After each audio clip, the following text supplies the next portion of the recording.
Halo semua, pernah nggak sih dapat hasil dari AI yang gitu-gitu aja? Nah, kali ini kita bakal bongkar satu strategi simple tapi ampuh banget. Namanya Guru, yang bakal mengubah cara Anda ngobrol sama AI. Siap? Yuk kita mulai. Kita semua pasti pernah ngalamin kan? Minta AI buatin analisis data, yang keluar cuma rangkuman biasa. Minta ide kreatif, jawabannya generik banget. Rasanya frustrasi, seolah-olah AI-nya nggak ngerti maunya kita. Padahal masalahnya seringkali bukan di AI-nya, tapi di cara kita ngasih perintah. Oke, jadi ini tujuan kita bersama. Setelah sesi ini, Anda nggak cuma tahu teorinya, tapi juga bakal punya skill praktis buat nyetir AI biar hasilnya pas banget sama yang Anda butuhin. Anggap aja ini upgrade skill kilat buat memaksimalkan AI.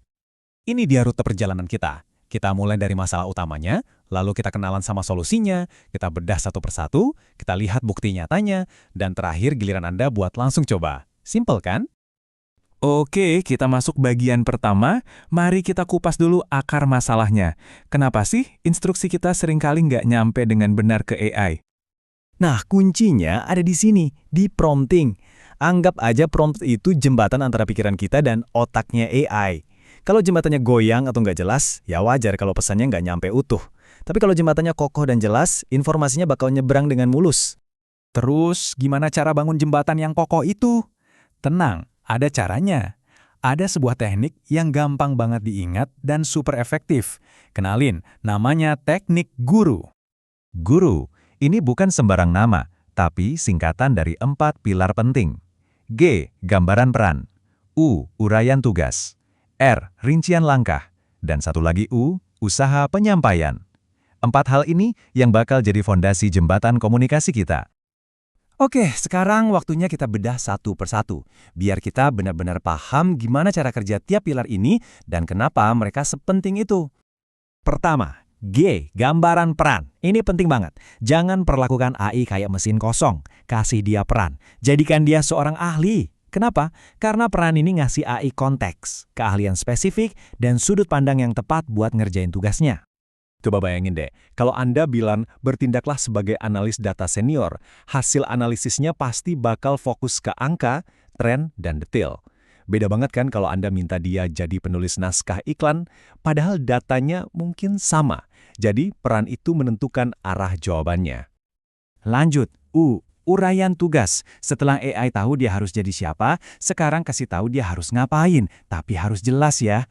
Apa sih tujuan akhirnya? Hasil seperti apa yang Anda harapkan? Ini soal apa dan kenapa dari permintaan Anda. Nah, lihat contoh ini. Beda banget kan sama cuma bilang analisis data penjualan? Di sini kita spesifik, identifikasi 3 produk naik dan 3 produk turun. Ini langsung menghilangkan kebingungan AI. Dia jadi tahu persis wawasan apa yang harus dia cari buat kita. Jelas dan to the point. Pilar ketiga, R. Rincian langkah. Nah, ini bagian kita jadi sutradaranya. Di sini kita yang atur mainnya. Mau hasilnya dalam bentuk apa? Tabel, poin-poin, ada batasan jumlah kata. Semua detail teknis kita taruh di sini. Contohnya kayak gini. Jelas banget kan? Minta format tabel plus ringkasan singkat di awal. Dengan ngasih rincian kayak gini, hasil yang keluar nanti udah rapi, terstruktur, dan siap pakai. Nggak perlu lagi kita edit-edit manual. Hemat waktu banget. Dan pilar terakhir, U yang kedua, usaha penyampaian. Ini soal gaya. Ibaratnya, ini sentuhan akhirnya. Siapa sih yang bakal baca output ini? Jadi bahasanya harus gimana? Formal, santai, persuasif? Ini yang bikin hasilnya kena di audiens. Contoh ini ngena banget. Dengan bilang targetnya manajer non-teknis, kita secara nggak langsung ngasih tahu AI, tolong ya, jangan pakai istilah teknis yang ribet. Jelasinnya yang simple dan fokus ke poin-poin bisnisnya aja. Ini krusial biar pesannya sampai. Oke, teori udah cukup. Sekarang kita lihat langsung gimana bedanya prompt yang biasa-biasa aja dibandingin sama prompt yang udah pakai framework guru. Siap-siap kaget ya. Nah, ini dia. Di kiri prompt yang super umum, tulis tentang energi terbarukan. Hasilnya, paling-paling cuma artikel generik kayak dari Wikipedia. Sekarang lihat yang kanan, yang pakai guru. Kita kasih G, peran, konsultan energi. Lalu U, tugas, buat proposal mini untuk perusahaan manufaktur. Spesifik banget, Terus R, rincian. Susun dalam 3 bagian, pakai poin-poin. Dan terakhir, U, usaha penyampaian. Nadanya persuasif dan bisnis. Jauh banget kan bedanya? Dari yang tadinya permintaan ngambang jadi perintah yang presisi. Hasilnya bukan lagi tulisan acak, tapi dokumen bisnis yang bisa langsung dipakai. Tadi kita udah lihat sendiri kan, perbedaannya itu bukan cuma sedikit, tapi drastis. Ini benar-benar mengubah level permainan kita dalam menggunakan AI. Jadi dengan Gyuru, Anda itu bukan lagi pengguna pasif yang cuma bisa berharap hasilnya bagus. Bukan, Anda adalah arsiteknya, Anda yang mendesain, Anda yang mengarahkan, dan Anda yang menentukan hasil akhirnya mau seperti apa. Kendali ada di tangan Anda. Oke, sebelum kita tutup, saya mau ajak Anda berpikir sejenak. Coba deh, bayangin satu tugas rutin Anda sehari-hari. Entah itu bikin laporan, nulis email, atau brainstorming ide. Gimana caranya Anda bisa pakai Guru buat bikin tugas itu jadi lebih efisien dan hasilnya lebih bagus?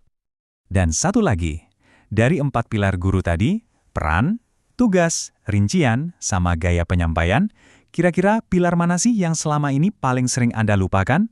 Dan pilar mana yang menurut Anda bakal jadi game changer terbesar kalau mulai Anda terapkan? Coba direnungkan, karena disitulah kunci untuk benar-benar jadi master prompting.